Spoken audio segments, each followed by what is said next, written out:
Well, welcome to Spindle City Straight Talk. Today's show comes with another disclaimer. Today's show is not fiction. This is an actual truthful story today, and we couldn't write this if we tried. So we're going to get right to it. First off, we're going to start with the Cathy Ann Viveiros debacle. It seems that she entered into a meeting with the mayor on December 19th to become the next city administrator. Boy, all her followers, all the people in Fall River who voted for her and put her #1 in the city of Fall River as a city councilor got their face slapped and got their votes handed back to them and their trust when she turned around and took that.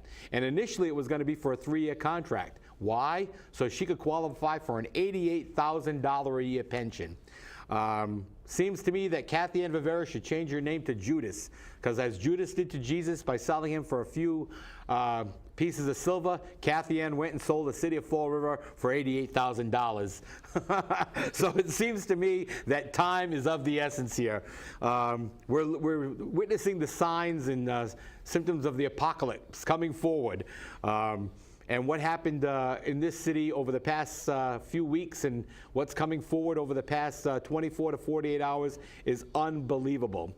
I made the comment when it was announced that Cathy Ann Viveiros was accepting the position as city administrator that she was taking us into the 9th ring of hell. And many people who have been questioned by the Herald News say they're not confident that Cathy Ann Viveiros is going to do a good job as city administrator. You know, and I have to say, am I? Cathy really doesn't have a proven record as a manager in smaller venues such as a mall and smaller companies. So how can she be a manager in a huge venue such as a multi-million-dollar corporation such as the city of Fall River? And by doing this, didn't she throw her credibility out the window, especially with the people of Fall River, by taking this job after being elected to city council? But you know, this is a page book right out of the Buddy Cianci book of politics. Keep your enemies closer. And the other thing is, set up the council and the school committee the exact way you want it. And right now, the mayor has everything going the way he wants it. On the city council, he now has the votes always necessary to do what he wants without argument. By Cathy Ann Viveiros stepping down, Jaziel Correa steps up from the 9th position. So right off the bat, the mayor gets 2 votes. He gets Paul De Silva as the newcomer and Jaziel Correa. What is this going to do to Linda Pacheco's position as council president? I don't know. We'll have to see what happens. But also on the school committee, he's got Melissa Panchley. Now there's another one, a Karen voice if ever we heard of one, and there it is again. The man now has 4 votes on the school committee. So he has 5 on the city council, he has 4 on the school committee. There are no arguments. What do you say, Bob? I mean, I'm lost here. Well, it's pretty obvious that Cathy Ann has chosen profit over principle. You know, the city council, to me, has always been an office where people take it because they want to help the city. It's not a career move. It's a part-time job with a small salary attached and some benefits. But it's still something that you're not gonna earn the bread with. It's something that I would like to think that people run for because they want to do something beneficial for the city. And I think that a lot of people voted for Cathy Ann Viveiros because they felt in her runs against Will Flanagan, she said time and time again she didn't like the way this city was being run. She felt that the administrative procedures were way off, and they basically took some pretty heavy shots at each other, and they disagreed on many issues. So I find it very difficult to believe that there's been a truce called. I think this move is strictly monetary on the side of Cathy, and I think that she really has abandoned all those people that voted for her and made her #1 because they thought it was going to create more checks and balances with this mayor. And I think that any credibility that she has had, that she's running for political office because she wants to do the people's work, has been completely eliminated. Obliterated, I think, is more like it. I mean, that political career just took a torpedo to the side and is sinking fast. But let's get on to the big news. This is something we couldn't write if we tried, and I wouldn't believe it unless I was there to see it. I mean, it's great to know that our law department went to the Crayola School of Law, where we don't do anything in writing. Isn't that amazing? Well, I mean, nothing in writing. We don't know. Nobody knows anything. well, I think that they did go to the plausible deniability school of law, and I think one of the reasons is that I guess you and I have dealt with lawyers on many occasions. I did in bargaining. I've never seen a lawyer that doesn't put everything in writing. They want a paper trail. They want corroborative evidence. They want proof. They want to be able to say, on this day we said this. We even went to the extent of having a court stenographer basically at every meeting so they could say that the every word was totally accurate. Now, here's our law department, who are getting very well paid, and they are dealing with an $800,000 grant, almost $1 million. And last night they basically said virtually everything that had to do with this grant that they completely blew, by the way, they didn't make time limits, they didn't make anything, was verbal. They were talking about, well, we didn't know that there was a deadline, even though the court decree had a date, and it said 120 days from the date of the decree, and that's in the decree, so I guess they can't read a calendar. They also said that that they were, they weren't part of the court proceeding, which again amazes me. Fall River had an $800,000 interest in this issue. They could have filed an amicus brief, but they didn't. They virtually did nothing, lost the grant, and last night we saw one of the most pathetic excuses for reasoning for losing a grant I have ever seen. They proved they were total incompetence and that they should not be disciplined, and that came up in the meeting. And I urge all of you to watch this meeting, because they shouldn't be disciplined. They should be discharged. I agree. To turn around and say that, I am upset that you are asking that disciplinary action be taken against me. Hey, Liz, grow a set, okay? Get real. You screwed up. You made a mistake. Why? Because you went on vacation. Haven't we had that story before in Fall River?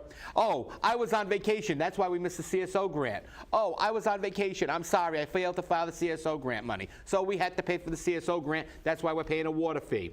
Oh, wait a minute. We're going to bond for the parks. Oh, so what? The state's going to give us a grant for that. We're going to bond for the parks. Now the grant's we're not going to get that. There's another $1 million out the window. And now we're going to give away another $1 million that Somerset was right on the ball to pick up. And then members of our city council went so far as to say that people in Somerset had an inside track on this and had this whole deal put together so they could get the full $1.6 million. I got a problem with that. Let's not point the fingers of blame here. Let's look right where the blame is. The blame is right in the law department.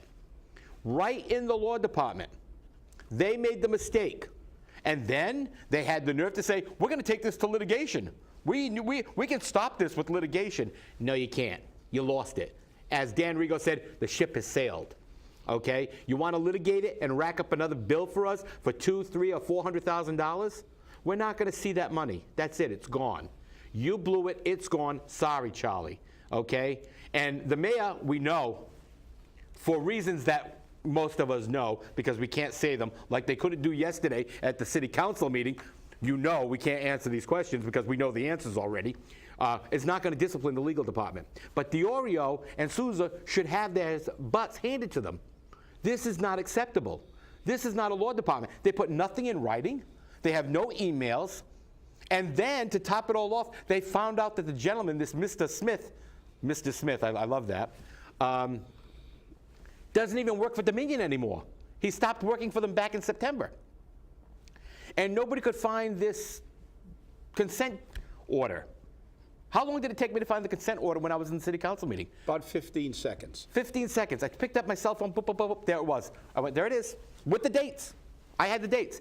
And corporate counsel said, we didn't know when it was filed. We didn't know the dates. We didn't know what happened. Mike Mioza came up, and Mike Mioza pulled the whole thing up and held it up in front of them. But the corporate counsel couldn't do it. Mike's not an attorney. I'm not an attorney. I mean, this is funny, isn't it? I mean, this is... No, I would probably use the adjective tragic. It is. I mean, let's face it. We're looking at a nearly $1 million. And we did no background. We didn't do anything in writing. And then we heard every excuse known to man. One of the excuses was the consultant didn't inform us. The consultant who no longer was a consultant, and they didn't know it, which indicates what? Even to somebody who isn't Sherlock Holmes could figure out that there hasn't been a hell of a lot of communication between anybody on this issue if they didn't know the guy wasn't working for them. It took them 2 months to figure out the guy was no longer employed. But he didn't inform them. Since when does a consultant who is a consultant tell the people who's paying them what to do? Consultants work for people. They don't give you, they do what you tell them to do. We heard the consultant didn't tell us, Dominion didn't tell us, even though there was a letter produced by Dominion that said there were numerous attempts to contact the city of Fall River and they never received any return. So somebody's lying, and then we get the famous old, the 12-year-old rationale. You know, I stole a cookie, Mommy, but CJ stole one too. Exactly. Well, so now we're going to say Somerset had help to get their grant. So we're going to say let's divert the issue to Somerset. Well, if Representative had that help them, so be it. The fact is, if she could help them, why couldn't our reps help us? Why weren't they asked? Why didn't somebody know what the hell was going on here? And the reality is it gets better. Do you know what you get for being incompetent, inept in this city?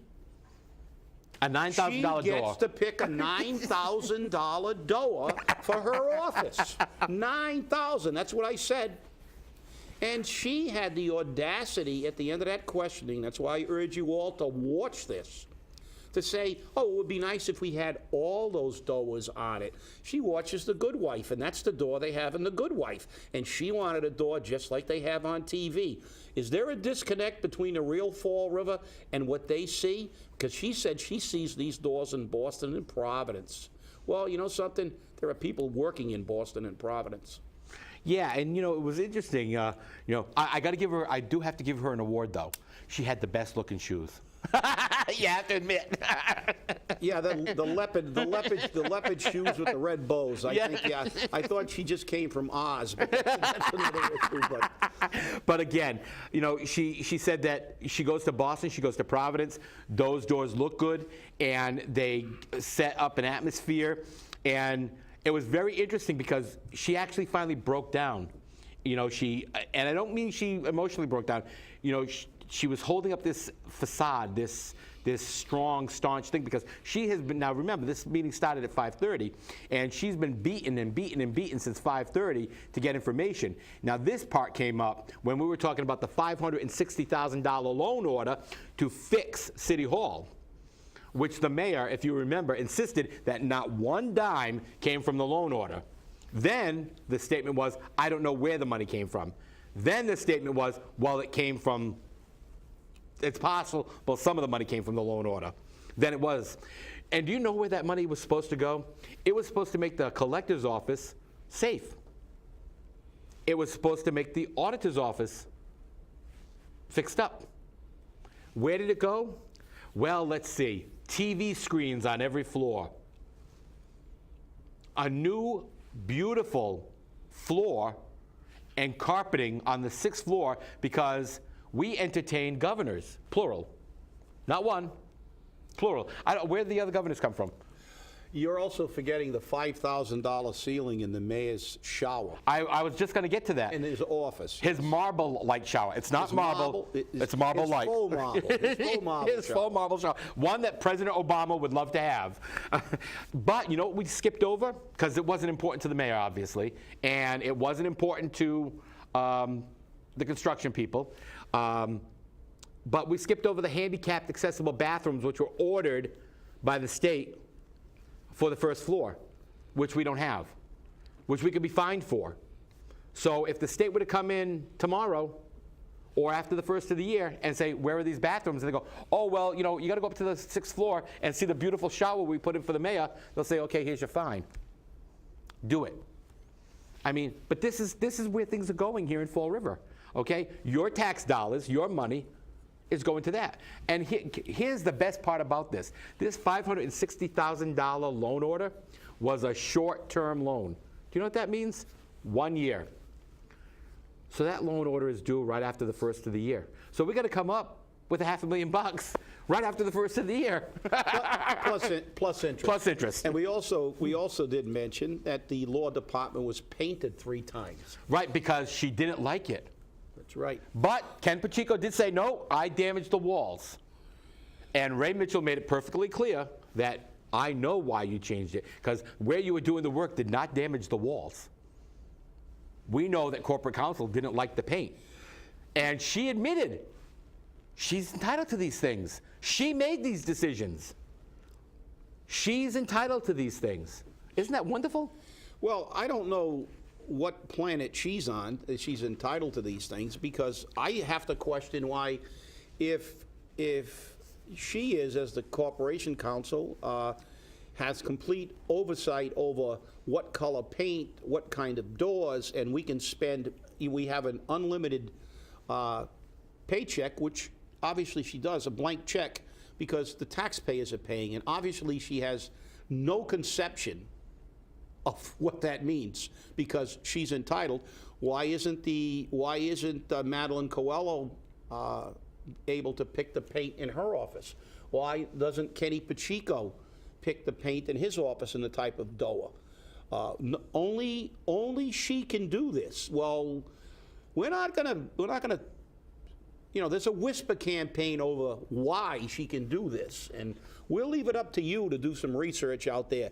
But I think that there's obvious favoritism in this law department, and it's ridiculous. Do you think a glass door helps get a better deposition? Do you believe a color paint that you like makes you a better lawyer? Well, I'll tell you what. Now I'm sure that the mayor and our entire law department took the bar exam in crayon. Well, you know, they did do something right. They got a retired purchasing agent to sign for everything. Tim McCoy didn't sign for one thing. A retired purchasing agent signed for it. And then this guy, I can't even remember his name now, that was sitting at the end of the table looking. Noons. Yeah, Noons. Turns around and says, oh, no, it's perfectly legal. She worked it for us part-time until September. Well, it seems we never get rid of anybody in this city. Even after they're gone, they're still working here as consultants or part-timers. So, and then we give the other person that replaces them a raise and a salary. But we have to say that you have to watch this meeting. I mean, if the taxpayers in this city don't begin to get the torches and the stakes ready after this, the city is gone. I mean, it is ridiculous. We have talked before about A Tale of Two Cities, about these people who live in a world of the Great Gatsby, while people in Fall River are trying to scrape to keep their mortgage together. And yesterday was the final and most positive proof you could get that this administration and everybody in it doesn't give a damn about the taxpayers and how much tax burden they impose on the people of Fall River. This woman had the audacity to say offhandedly in a cavalier manner, we should put $9,000 doors everywhere in City Hall. It'd make it look really nice. Well, you know, you can put lipstick on a pig, it's still a pig. And I'll tell you what, the fact is, our law department is a bunch of clunkers. It's terrible. And you know, we're at the end of the year, and I'll tell you now, I'm gonna end the year with a bang with my commentary. Our year started off with a bang, and it's ending with a different type of bang. It's ending with a bang where we have the #1 vote getter for the city council turning her back on the citizens that elected her and telling them, Ava, go, I don't care. They gave me a better job to do something for the city. And that's how it's going to be played off, that this is a better job for her to do something for the city. And it's not. It's a better job for her to get a better pension. She's going to do better for Cathy Ann Viveiros. She doesn't have a background in running this type of system. Her credibility is now shot, and her political career is over. So we're stuck with it. And this was a political ploy by the mayor and a political gain for Cathy Ann. The political gain is cash. All right? You, the people of Fall River, did not want to listen. You did not want to hear, and obviously you either were too apathetic or you just didn't care anymore, and you thought Will Shenanigans was the best thing to slice bread like butter. And you know what? We've just found out that he and his law department and his group of flunkies are nothing more than a bunch of profiteers. They're out to get whatever they can line their pockets with and whatever they can walk away with. Fall River is literally on the 9th ring of hell.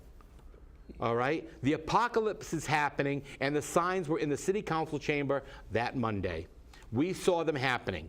When the city council can sit there and ask the questions of corporate counsel, and corporate counsel just says, I wanted them. It's only $8,000. $8,000 of your money, of my money, of our tax dollars. And don't you care about that? And when people from the finance department can't answer how we're going to pay that back because they haven't looked at it yet, the money's due in a couple of weeks or maybe a month or two, and you haven't even looked at how you're going to pay $560,000 back on a short-term loan, which is 1 year, you should have those numbers right in front of you. You could answer the fact that it was $5,600 in interest, but you can't answer how we're going to pay it back. You need to know your facts in that matter. And then to have people sitting around the city council chamber appalled and upset, and I thought for sure somebody was going to swing at somebody. And you see the supporters of the mayor sitting there, can't believing what's happening. Some of them, you know, kind of hiding their face, going, this can't really be happening. And the mayor, and the question was asked, who made the mayor's office and the corporate counsel's office a priority over the city collector's office? And the only answer that Ken Pacheco gave was, we know the answer to that, don't we? Yes, we do. We know the answer to that. The answer to that is Mayor Flanagan. And you know what, Mayor Flanagan? How is your bathroom and your shower of the people's building so important? It's not. And all this signage and all these TV sets and everything else, which, by the way, right now the only thing on those TV sets in that building is a picture of Mayor Flanagan. How is that helping us? It's not. So remember, people, take out your wallet every time you walk into Government Center and dump the cash out into the nearest bucket, because that's what you're doing every day by re-electing this man for another 2 years. Remember this in 2 years, but then again, this is Fall River. We can't remember yesterday. And that's the end of my opinion for 2013 in Fall River. Well, good. Well said, CJ. And since it's the end of the year, I'm going to do a little mini rant, and it's going to segue into what you just said. Kenny Pacheco refused to identify who was responsible. I think the council was remiss in demanding he answer that question in his capacity as the acting city administrator, because we all know who it is. But let's put it out to the public. Let's tell the taxpayers. They forget who they work for. And while I'm on that, this is why I wanted to speak. Pat Casey, the pet rock of the city council, who in her entire 20-some year tenure has never voted against an initiative sent down by any mayor, defended and got upset because these questions were being posed and said that they shouldn't be put through this abuse. Well, they're getting well in excess of $100,000 per person. That's what they get paid to do, answer these questions. And the city council's job is to protect the taxpayer. Pat Casey, go back to dog grooming. Get out of the city council. You are a disgrace. I agree. I agree. You know, it's been a tough year for Fall River, and it's not going to get any better. It's time for the people to rise up. You know, maybe if we burn the mayor in effigy a couple of times out in front of the government center, maybe our voices will be heard. We still have unanswered questions and things just not going our way. It's time for Fall River to take back its city. It's time for the people to stand up and say, you know, I am Fall River. You know, Fall River just isn't a city. Fall River just isn't a place we live, all right? Fall River is inside of each and every one of us. That comment came from my co-host and partner in crime here a long time back, and it has stuck with me ever since. And I know you hate us. There's a lot of you out there who hate us, and you hate us so much that you love to watch us every week because you want to see what we're going to do next. But you know, this show's going to continue on because as long as there's issues to present, we're going to keep presenting them. And we're looking to you to bring us more information. I was up at 12:30 this morning from phone calls about last night's meeting. I'm getting phone calls at my house. And let me tell you something, I don't mind. Call me. Call Chip. Call our phone number for the show if you want to stay anonymous. Send us an email. We're here for you. Have a great and happy holiday season. Have a happy 2014, and we're going to see you again in 2014. I'm CJ. And I'm Chip. And we're going to bring you the Straight Talk. Thank you. Have a great new year.